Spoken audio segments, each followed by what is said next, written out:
po ay magluluto tayo ng tahong na pampasalubong natin sa mga nagtatrabaho sa Dubai na kapamilya natin.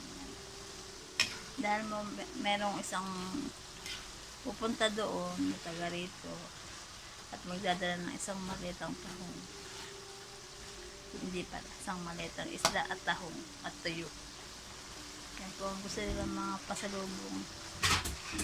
Charon, ting-aling, mga balay, bagoong.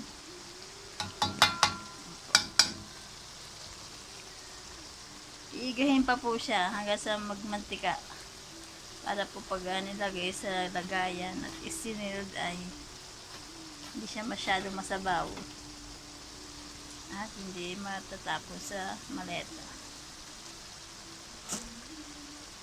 Hindi po ako nagluluto niyan, yung biyanan ko talaga nagluluto, kaya naggagayat siya ng gulay, kaya ayaw ko siyang kunan ng video, baka magkaroon na naman ako ng problema. Kaya ayan, amoyin niyo mga karus.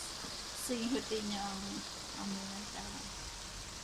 Yun lang po. Thank you for watching. Bye. Kain na. Hindi pala kami kakain. Tikima na pala. Tikima na.